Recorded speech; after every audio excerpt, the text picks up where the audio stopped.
The United States is trapped in a series of painful contradictions. We live in the wealthiest country on earth, which spends more per person on healthcare than any other nation, yet our life expectancy and our healthy life expectancy pales in comparison to peer countries. We're the engine of technology innovation in the world, including healthcare technology. Yet, according to our guest today, the health outcomes of Americans aged 55 to 69 were so much worse than those of our citizens of our peer nations that if our health was on par with theirs, 200,000 fewer of us would have died last year. We're on the cusp of epochal demographic change with more people than ever living into their 70s, 80s, and 90s. By 2030, 1 in 5 Americans will be over the age of 65. Yet many things stand in the way of older Americans having a fair opportunity at longer, healthier, more secure lives. In her great new book, The Second 50, Answers to the 7 Big Questions of Midlife and Beyond, Debra Whitman describes some of the key barriers to successful aging in the U.S., everything from ageism to disparities in the social drivers of health to lack of caregiving infrastructure. But more than outlining the problem, she also described major policy ideas, innovations, and personal actions for improving our lives. We live on uncertain times, as everyone knows, but we are so particularly fortunate that our author is also one of the leading policy voices in Washington for older Americans. Debra is the Chief Policy Officer at AARP, tasked with leading all policy development and research and ideas to improve the lives of older Americans. Previously, he was the staff director for the U.S. Senate Special Committee on Aging. Before that, had turns at the Congressional Research Service, the Social Security Administration, and the Senate Committee on Health, Education, Labor, and Pensions. Thank you, Deb, for being with us today. I'm really excited to be here. Thanks for inviting me. So just before we start, those of you who've been with us before, you know that we take your questions starting now. And also please note that producer Emma is putting details on where to find Deb's book into the chat. So Martha, do you want to kick us off? I do. Deb, first of all, I really enjoyed the book, and a lot of the groundwork was familiar, but I really loved sort of the weaving in of your personal story. And, you know, we have been acquainted for quite a while, but and I knew you were a trained economist, but I don't think I've ever asked you, how did you get into the aging space? Well, let me start with why I'm an economist, which people will laugh at. I grew up in the middle of nowhere, Washington State. And so my goal in life was to see 50 countries and 50 states by the time I turned 50. And so I looked at study abroad programs in Gonzaga, where I was going. I had a great program in Florence. I looked at what majors you could do. And if I was an economics major, I could go to Florence and graduate in 4 years, which my parents required. And so that's why I became an economics major. Can I say that that's the best reason I've ever heard? I was going to say. It was a great reason. And then I loved it. I was good at math. And I applied to graduate schools and got into Syracuse's Maxwell School, which is the top public policy school in the country. Sorry, Stanford. And and they had a grant from NIA to hold workshops once a month, every few weeks, I forget the timing, on aging. And I was just exposed to all of these different interesting questions that happen later in life, because where you are in your 50s, 60s, 70s, 80s, and beyond is really based on the choices and opportunities earlier in life. And so I just really came to enjoy it. And I have for all of you who are deciding what to do in life, aging is a growth industry, and there's lots of good questions either for research or policymaking. So I've been really happy with that choice. Well, I have to say, I was also an econ undergrad, and I wish I had been as thoughtful about my choices as you had, or creative in my choice as you were. Go ahead, Ken. Well, I want to, I'm only here for comic relief. So I want to know whether you made it to 50 states and 50 countries by age 50. Good question. 53 countries and 49 states. I was supposed to open a fitness park in Alaska in 2020 when I turned 50. And unfortunately, with the pandemic, that didn't happen. So I'm still one short. If anybody wants me to give a book talk in Alaska, you get first dibs. Well, that's definitely a good try. You kind of made it up by going to more than 50 countries. So yes, we'll give you a pass on that. So if I could ask you a slightly more serious question. So why this book now? I mean, you've been in the field for decades. What impelled you to write this book at this particular juncture? Well, and as you talked about, so I've been working trying to make aging easier for 25 years of my career. And yet I was turning 50 on my 50th birthday, and realized there was a whole bunch I didn't know.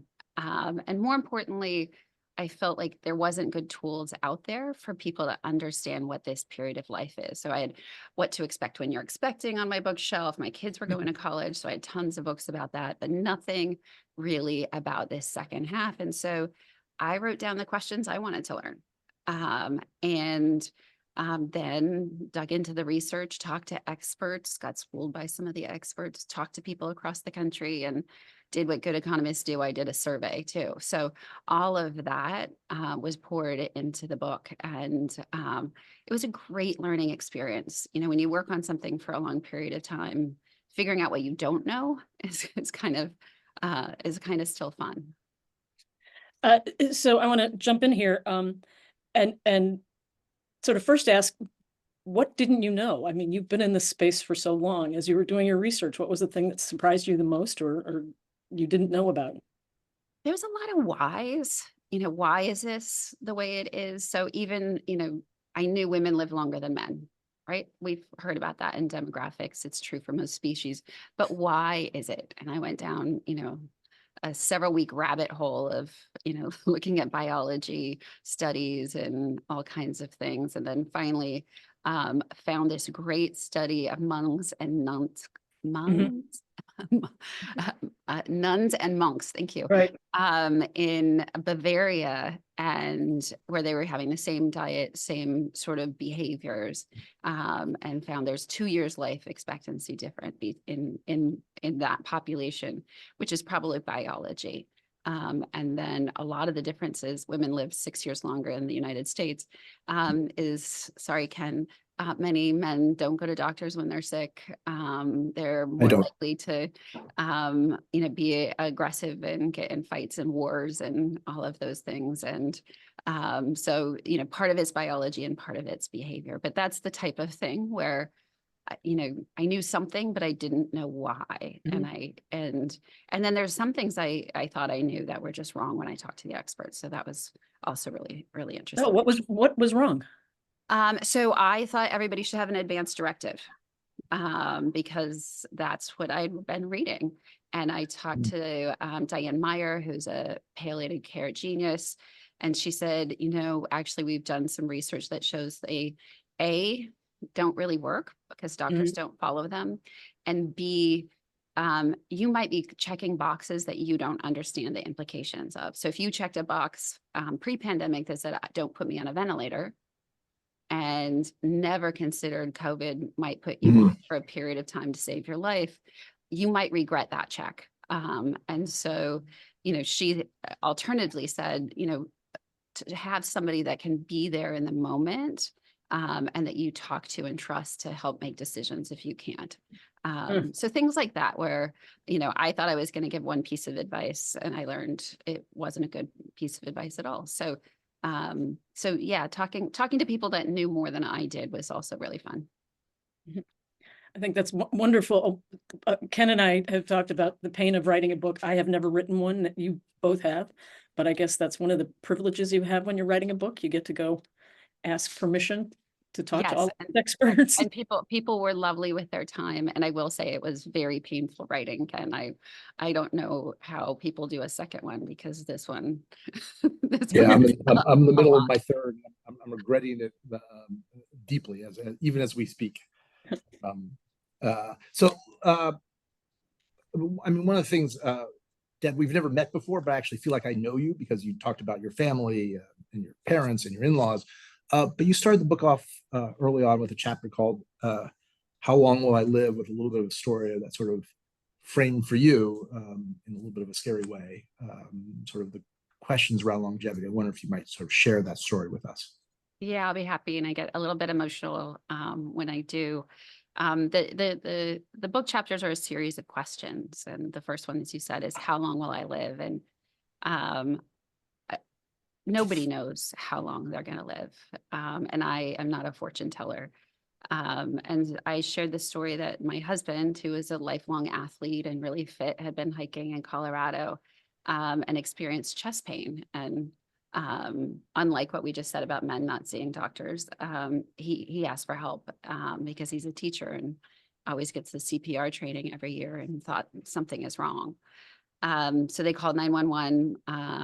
Boulder Mountain Rescue ran up, carried him down and got him to the emergency room where his heart stopped. And 2 stints later, he was fine. He is still fine. But it just really made me appreciate the time that we have. I think about longevity and aging and having a second 50, but I also really learned from that experience. You gotta keep precious every day because we don't know what our future holds. Yeah. So, yeah, I mean, one of the things that sort of, as you wrote about it, struck me was, I don't think you use the phrase, but you sort of talk about the roll of the die of longevity, that fortunately your husband is healthy, but if he hadn't asked for help and hadn't had cell service and happened to be in a county which had Right. resources and hadn't gotten to the hospital just in time, this would be a very different, much sadder conversation. Yeah, and I think that's one of the things I try to explain in this book, which maybe it's the vantage point of the work that I do.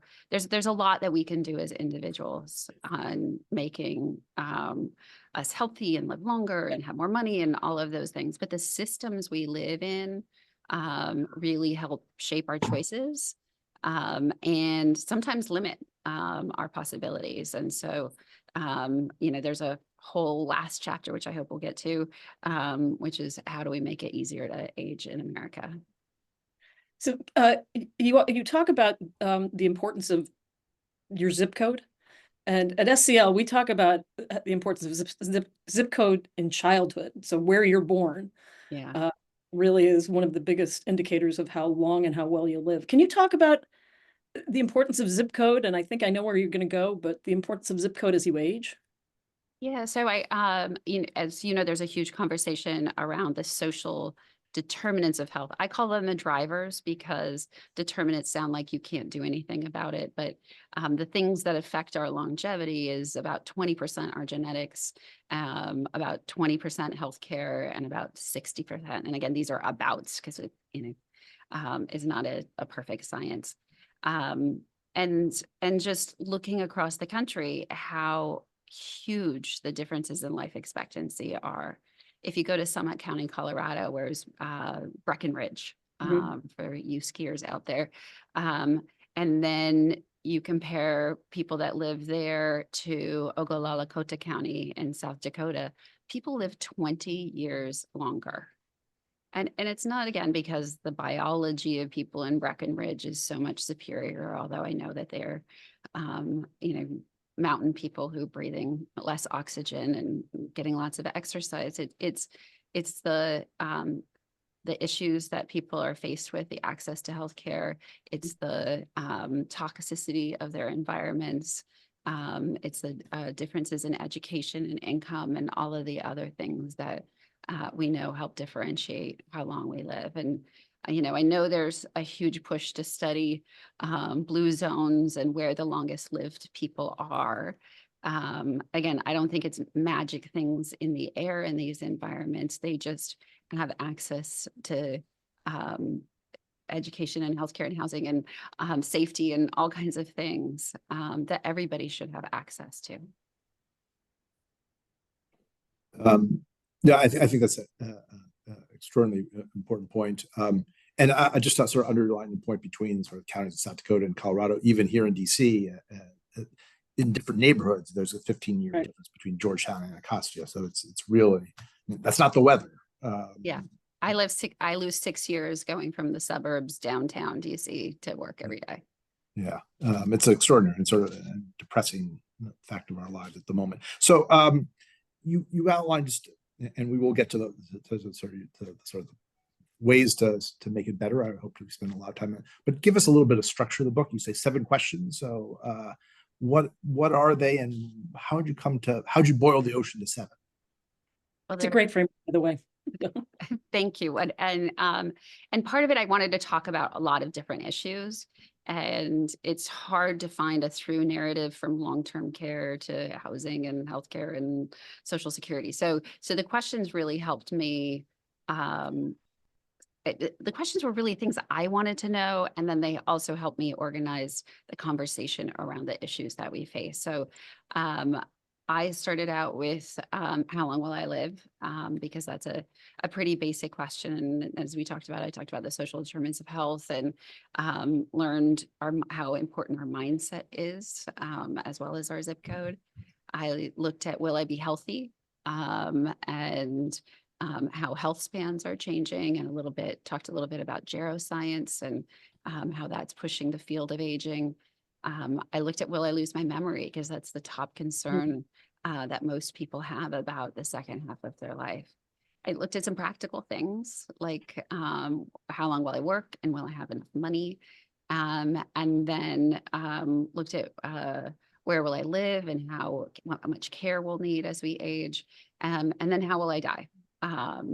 So I sort of covered a gamut of different issues, some of which I knew a lot about from my work, and some of which, like how will I die, I knew a lot less. Can we, I want to talk about how we die, but I would rather talk about right now something equally as scary. Can we sort of dial in on the chapter about will I have enough money? Talk to us about the state of people's finances across America. Yeah, well, I'm going to talk particularly about finances in retirement. Again, I cover a long period of time in people's life, and not everybody's retired. So I understand that. But we economists have traditionally talked about the three-legged stool of retirement, that in order to be financially secure, you need a pension, which pays you a monthly amount from work that you did in the past, your personal savings, which is now largely 401ks or IRAs or other types of saving vehicles, and then Social Security. And each of these legs is incredibly wobbly. Pensions are very, very rare. You even saw the machinist at Boeing trying to negotiate to bring back the pension, and they weren't able to do it. Our 401k system was an accident of history. Actually, both pensions and 401ks were accidents of history. Nobody sat down and designed these legs to be sturdy for everyone, and that's part of the problem. And so half of American workers can't save through their paycheck for retirement, and they're supposed to figure out how to do it on their own, which is a really terrible way to help people 40 years in the forward. And then, as we know, in 2034, Social Security will face a fiscal shortfall. Please don't call it bankruptcy. It's not bankrupt. There's still 80% of the revenue coming in that's needed to pay out the benefits, but that's not enough. And so, I think there was some good papers from your colleagues at Stanford of just how much the tax of that uncertainty is, not knowing how much I'm going to get in Social Security, because we don't know how Congress will eventually make the program sustainable for the long term, means I don't know how much to save from my future. So, so I'd say in each of these cases, we are leaving people in a risky state. And there's a lot of anxiety around it. If we talk, when I did a survey, what's the most important chapter that you want to read? That's the one more people were interested in, because they're feeling insecure. And many people don't even know how Social Security works. So I spent a lot of time laying that out.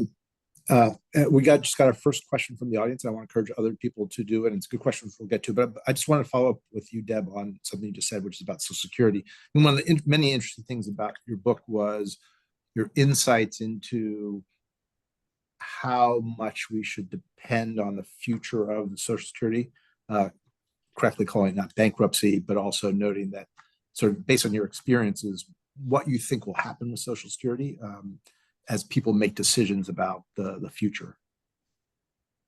So I have very high confidence that Social Security will be made solvent for the future. There's no way in 2034 Congress just says, okay, everybody who's getting paid a check gets 80 cents on the dollar and we're not going to do anything. I think there would be too much political pressure and quite frankly, huge amounts of pain and suffering from people who had to face that. And so I have confidence, having worked in the Senate for a decade, the phones, if people still call in, would be ringing off the hook. Texts, emails, whatever the communication mechanism of 2034. TikTok videos would be flying in. Yes, but it needs to actually be done sooner, because the choices and the levers that can be pulled are getting worse and worse over time. And so, I have been, writing reports since I was in the Social Security Administration and in the Senate Aging Committee of like, it's not that difficult to solve. It's getting more difficult every year we wait. And again, it's causing huge amounts of financial insecurity for people who can't plan for their future. I think Ken referred to, we've got a couple of questions in the chat. There's one here that I think is quite relevant, and it's about women in particular, and they find themselves disproportionately vulnerable in retirement because they're living longer and they often haven't saved as much money as men have. So Betty said she'd like to hear about the next 50 for women and how they can secure economic and financial resiliency and stability. How caregiving and care receiving impacts their next 50. Yeah, so I'm going to talk about the challenges because it's women have several. As we talked about, American women live 6 years longer than men, so you're going to live longer. American women are paid 80-something cents on the dollar. Over a Hispanic woman's lifetime, she's paid $1 million less. So it's one thing to say how many cents per hour you make less, and it's another thing to say how much over your course of your life. And so if we look at retirement balances, they're much lower for women. And because women take time out for caregiving and need to tap into the savings that they did have or quit work before they had wanted to, all of that stacks up against women. And so we have to work longer. Our Social Security checks are also, I think, about $4,000 less on average. And this is even worse news, women face higher rates of age discrimination. So even though we need to work longer financially because we're going to live longer, women have a harder time finding jobs after 50.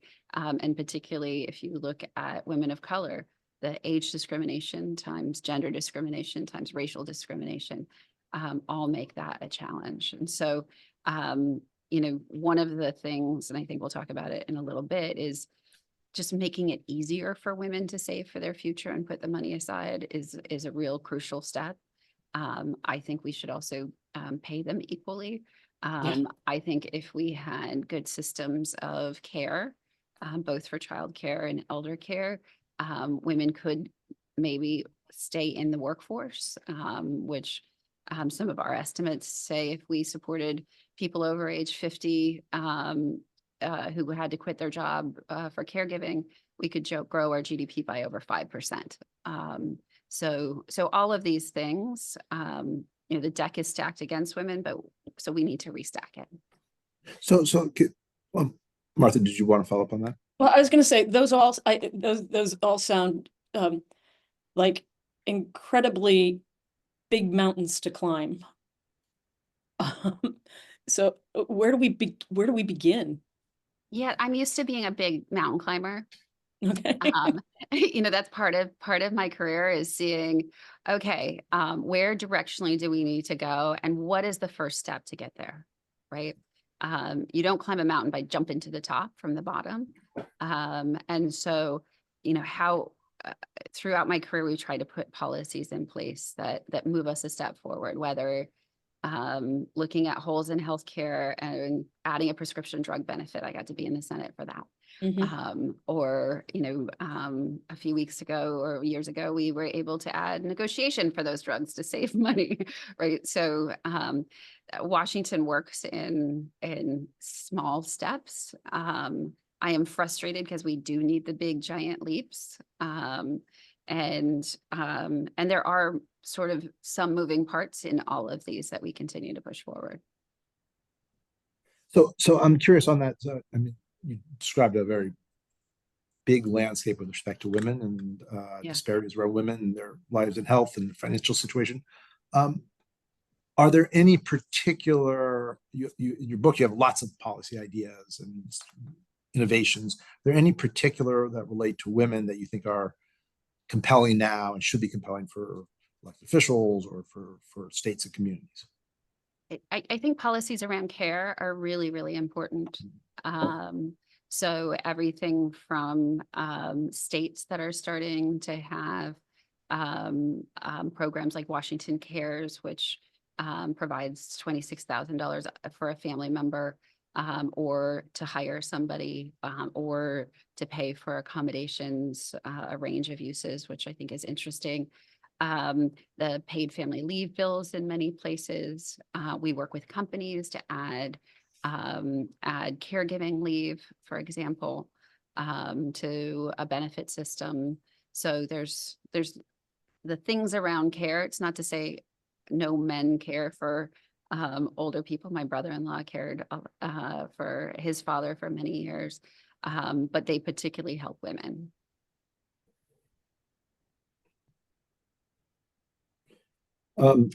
So another question from the audience. Well, so actually, let's. You mentioned Washington Cares. There's a question. Says, have you done any research or can offer recommendations relating to states, communities that would enhance all aspects of retirement? Which I kind of interpret is, are there, given how you describe Washington does things in small ways, are there states that you are tracking or working with that are innovating, the laboratory of whatever the expression is, that are making a difference in terms of lives of the healthy longevity of older Americans? Yeah, states are doing great things. And so Washington Cares is a great example on the long-term care front. We have passed laws in 20 states that take all those workers whose employers aren't offering them a way to save, and pool their resources and manage investments that are that people can opt out of, but it allows them to save for the future. And so California has a major program, Illinois, Oregon, Washington. I can't name all 20 off the top of my head, but that's a huge movement to see, and that's been going since maybe the last 7 years or so, and we've been able to get 20 states. Now, is 20 states 50? No. And so part of the problem is when we have laboratories of democracy, how do then we say, oh yeah, that worked, and use it for the rest of the country? And then I think my third example is the movement towards making cities and communities more age-friendly. So the World Health Organization has a model where cities can develop a plan in conjunction with their residents of what they need to do around transportation and housing and healthcare and social engagement, and come up with strategic plans in each of these areas. Again, since the time I've been in this job, 12 years, we have added over 900 cities, states, and communities to this program. And so, that's the kind of change that we need to be seeing. We don't take demographic change as seriously as we're taking climate change. And I'm not saying that we're taking that seriously enough either. These are the two things that are going to change the face of our planet. I think demographic change is a positive. We have the fastest growing natural resource of older people. So I don't put it as equal to climate change, but it's things that we do need to develop adaptations for, so that we can seize the opportunities. And ignoring demographic change doesn't make it go away. It's going to happen regardless. Yes, my demographer friends sort of keep scratching their heads going, "We saw this coming a long time ago." I know. The psychologists and the sociologists said, "Yeah, but until we're gonna fall over the cliff," you know? I I uh I thought after 25 years of working on this, I'd be all done and everything would have been solved by now. But um, job security, unfortunately. Mm. So in the book, you sort of talk about kind of the master plan for aging, both in California and Singapore, as models of planning. Do you think we could ever have a U.S. master plan on aging? Yes, and let me tell you why I like both of those. I think California did a really good job, and I know your colleague Laura Carsonson was really involved in that, of engaging stakeholders again around a lot of these domains of age friendliness, but looking at all the different sectors that we need to think about as people age, and then putting some money and some attention of the governor behind it. So it had Yeah. leadership. Singapore also, it's at the ministerial level. They take their plans seriously. They have everything from credits for education. Ken, I believe you've written about that, to looking at setting up health systems and the housing systems to make them more accessible. So what we need is not, some of the times people ask me what's the one thing to do, and I sort of cheat with the master plan on aging. What we need to do is a lot of things, and they're all related. And so these plans come looking comprehensively at the things that we need to do to adjust to demographic change. So the good news is, as part of the Older Americans Act a couple of years ago that passed, there was a call to push the administration to develop a plan, and then there was funding for that. And so in May, the Biden administration put out a strategic framework for a master plan on aging. And my team at AARP launched AARP's plan for aging well in America that aligns with the framework that was in the Older Americans Act. The hope is that we could have a plan for a White House conference on aging next year. So, we'll see with the change in administrations if they pick it up and move it forward. But we really do need to have federal leadership, as well as all of these states creating plans, because there's levels of decision making that happen. States can't control Medicare or Medicaid, or they can control Medicaid, but not Medicare. So having plans at multiple levels, I think, is really crucial. So one question from the audience is, recognizing that it's both too soon and you don't want to be political, but what can an ordinary person do? What can an interested person do, I should say, to influence Washington towards taking these issues seriously and continue to focus them on as we go forward? The best thing to do is get engaged. We have a huge volunteer network, which is really our strength and power. So the only reason that the bill to negotiate prescription drugs passed is because of our volunteers in West Virginia, who brought 30,000 petitions to Joe Manchin. And he promised on the spot that he would do something about high drug costs. And so, figuring out what are the issues that you're particularly passionate about, learning about them, and then being a stickler and going to events, writing members of Congress, investing in forums that help think through the solutions to the issues that you're passionate about. All of those things can really make a difference. And again, elections matter, voting matters. And so making sure your voice is heard is really crucial.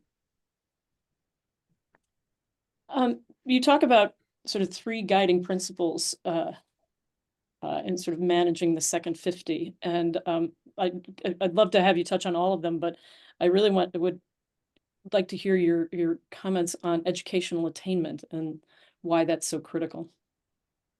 There's huge differences in life expectancy by education. I'm trying to remember the exact number. I think it's 7 years difference between people that have a college degree and people that don't. My book just fell. The amount of earnings that people have over the course of their life is vastly different by education. So it's a really important social determinant of health, and it gives people a leg up their whole life. And, even studies, I think you were talking about earlier, even studies of good early childhood education, not even college, show, over the person's life, how that can affect them financially, how it can affect their health and more. And so, when I think of healthy aging, that really starts, when you're very young. And so making investments in people at the start of their life really pays off across their life. We at SCL just kicked off a year-long project where we're looking at the future of education and learning, because we think educational attainment is important. What you achieve in the first 20, 25 years of life is important.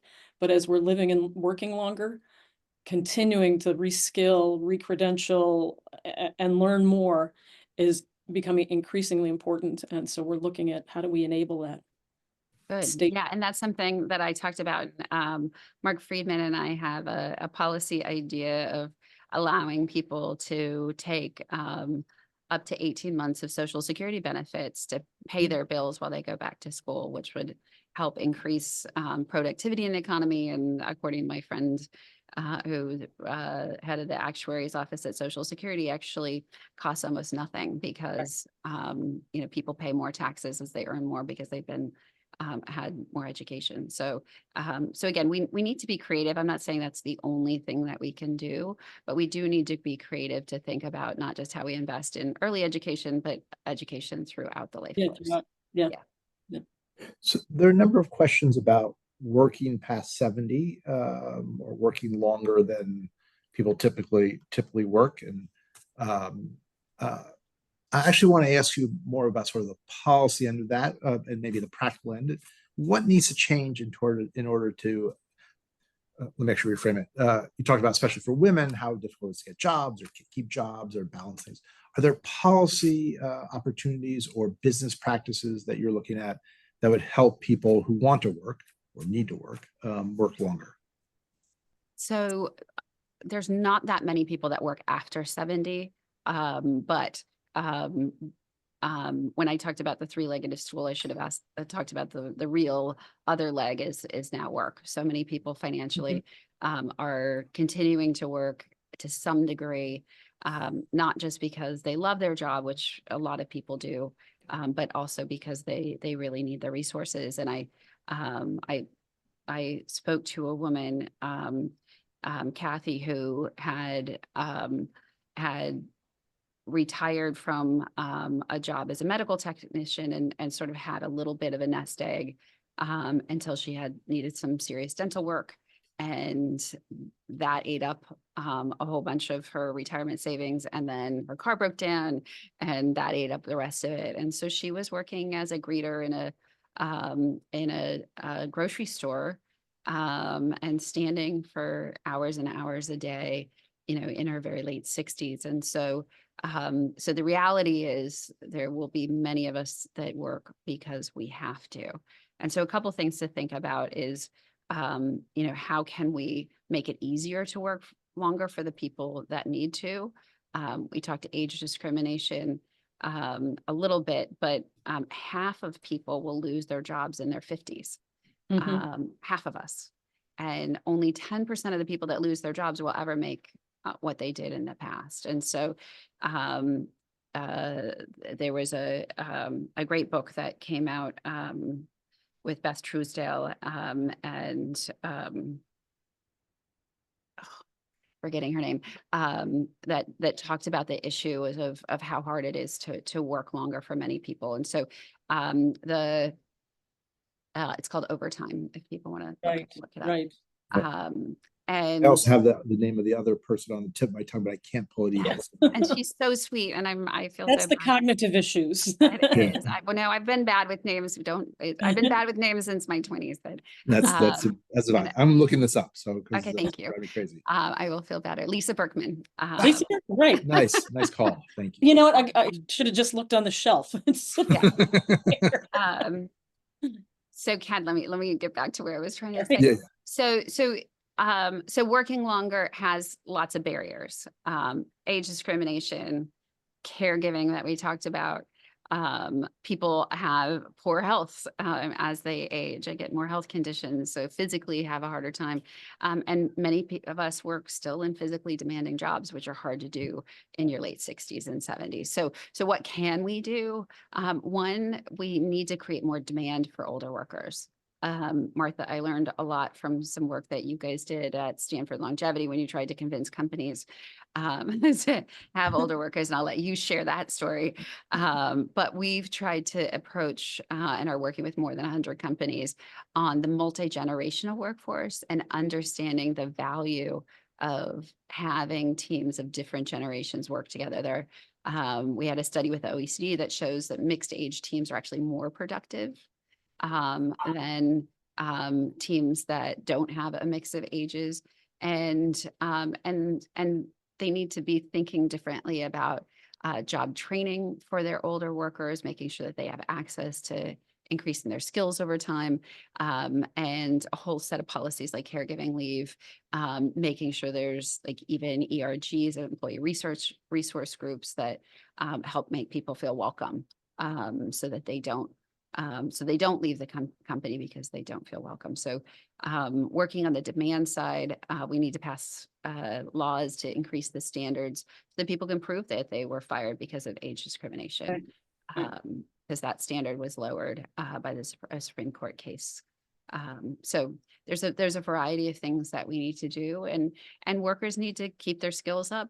They need to think through what are the things that they're passionate about, because they may have had a career that is either no longer exists or is no longer right for them. So they may be able to find something either paid or unpaid as a volunteer that helps keeps them engaged.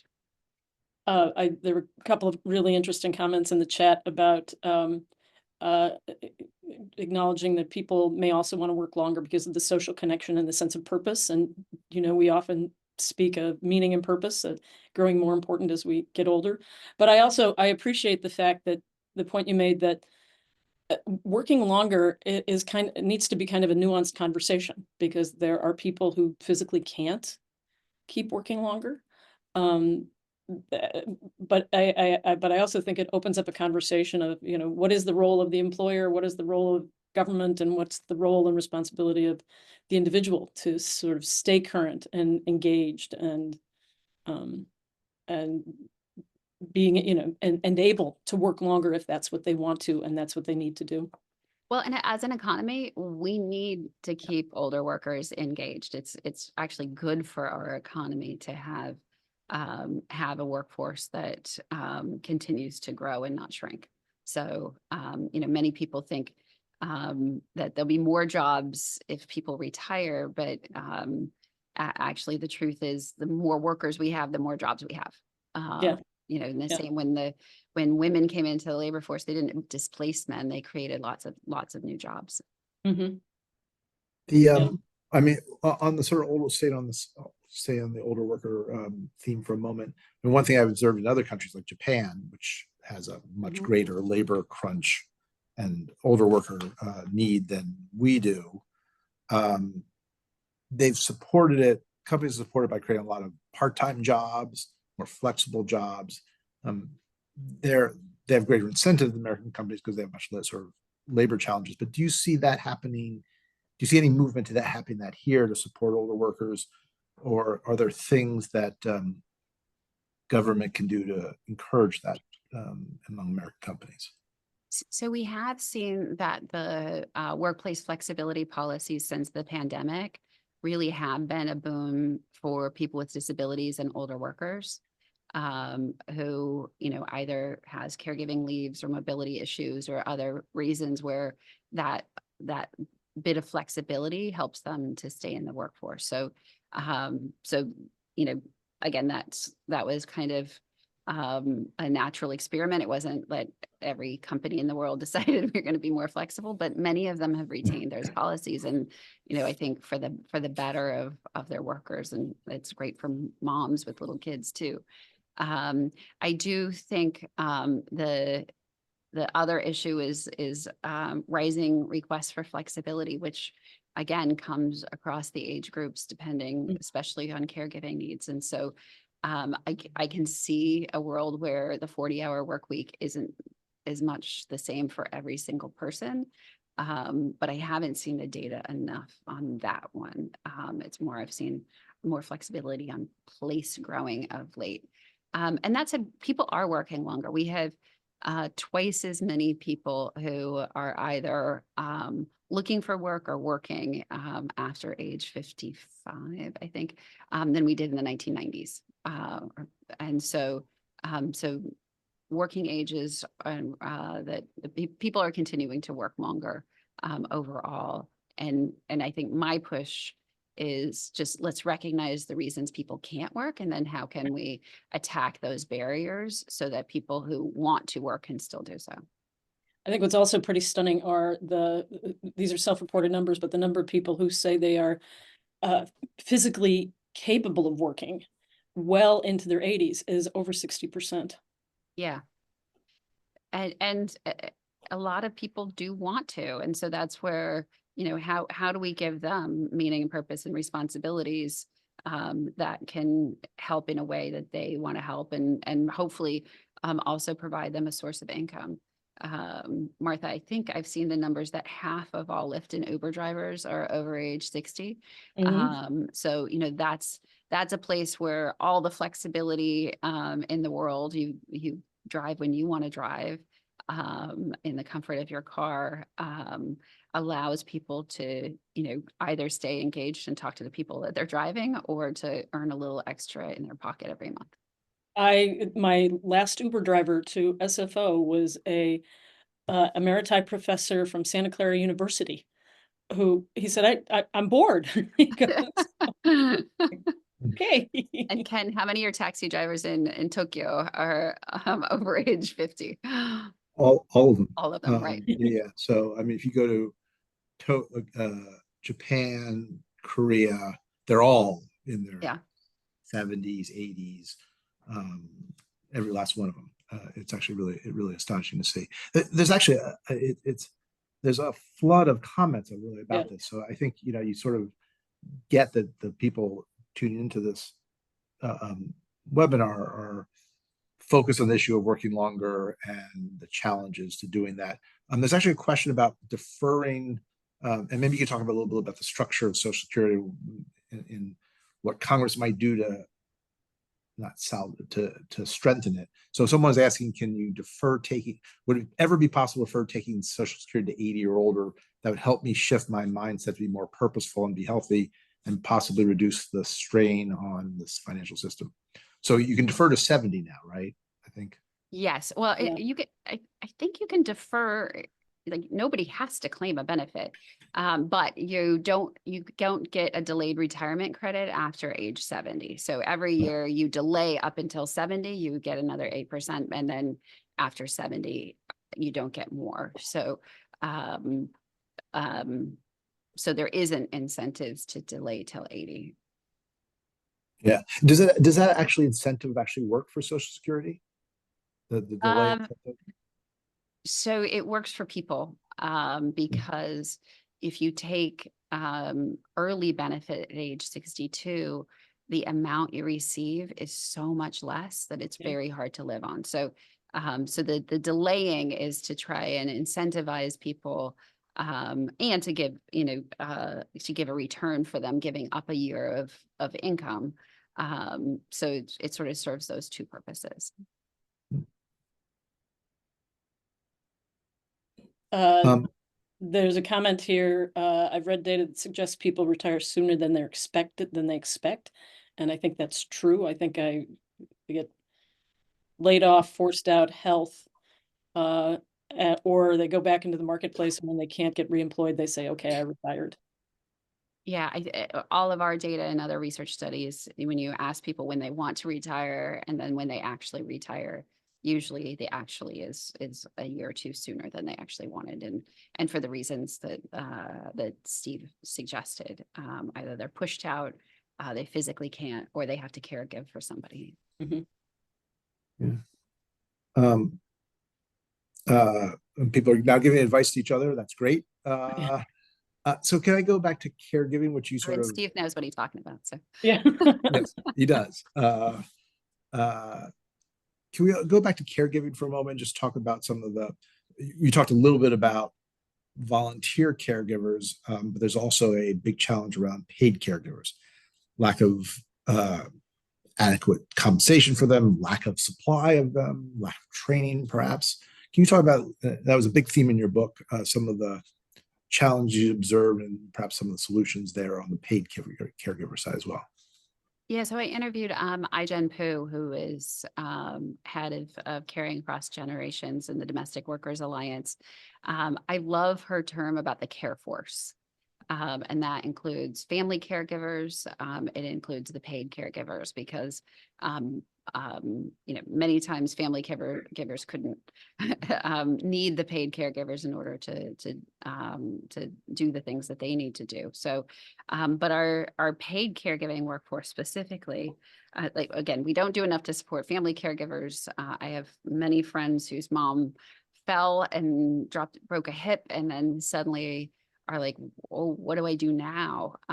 Because they don't realize that there isn't help for their mom to do basic things like get out of bed in the morning. We'll pay for medication, we'll pay for her hospital stay, but not for her daily care. And so, so either the family takes care of the person, or they bring in people to the home, which is expensive, or a person lives in assisted living or long-term care, or dementia care, and the costs of each of those are astounding. I just saw the word Alzheimer's. So memory care, I just talked to two people that were spending more than $200,000 a year for memory care, and one told me that incontinence care was extra on top of that. And yet, even though huge amounts of cost are to family members, if they want to hire somebody to help their loved one, the pay for workers who are in the business of helping people is abysmal. For most jobs, they could make way more in retail or food service than they do lifting and bending and dressing and bathing and doing all of the things that our loved ones need. So we really have, people call it a care crisis, but this mismatch of the growing need for care as we have an aging population, and yet systems that are nowhere to support the people that are going to need it and the families that are going to need it. So I think this is a huge issue of our time.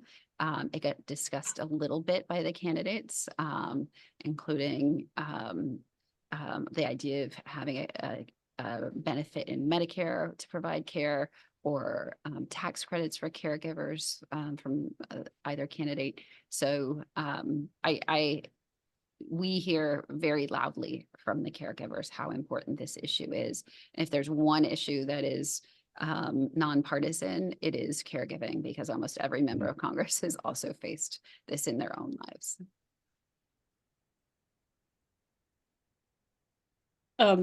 Before we're pretty close to time, and I'm going to turn it over to Ken to wrap up, but I just have to sort of comment on the last quote of the book.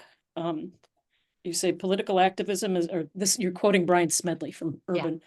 Political activism is one of the most health-enhancing behaviors people can engage in.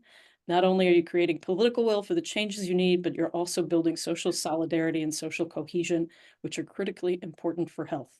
Collectively, we can shape a better future.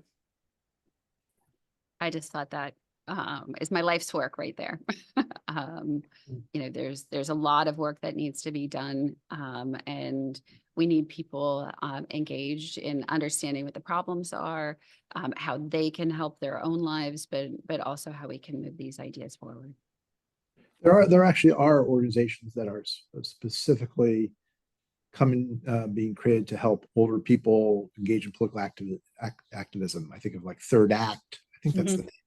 And I'm sure there are others. But that goes to this notion that you were talking about a little about purpose and meaning in the second half of life as well. And maybe as sort of the last question, because there have been questions about purpose and meaning and how to retain that throughout the life course.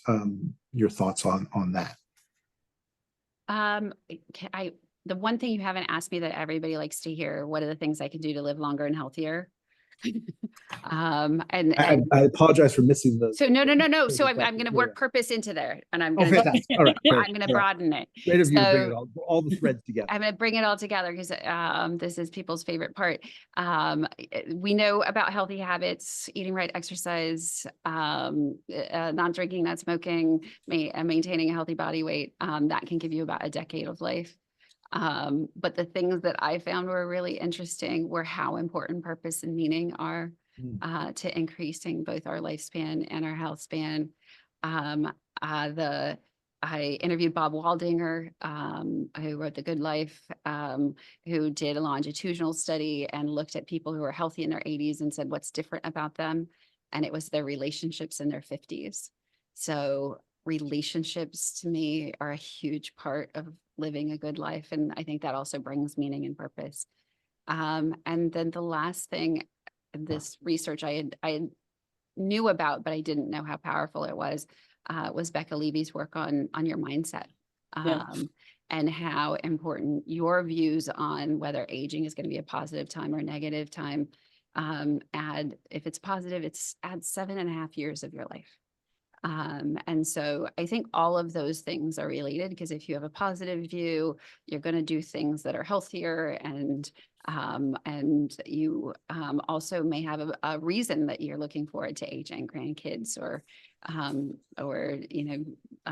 a community that you love. So I think when we think about aging, sometimes we really focus on the eat right, exercise side of the equation, when we really need to focus on the relationships, purpose, and mindset.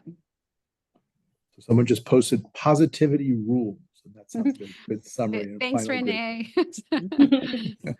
So thank you, Deb, for this wonderful conversation. And for those who haven't already run out and bought the book during the course of this conversation, once again, it's The Second 50 Answers to the 7 Big Questions of Midlife and Beyond. And I hope everyone can join us for our next book club, which will be on December 11th at 3 p.m. Eastern Time, where we will talk with Natalie Foster, the author of The Guarantee: Inside the Fight for America's Next Economy. Emma has just put up the registration link in the chat. And thank you again, Deb, Martha, and thank you everyone for being with us today. Thanks, you guys. Thanks for having me. All right, see ya.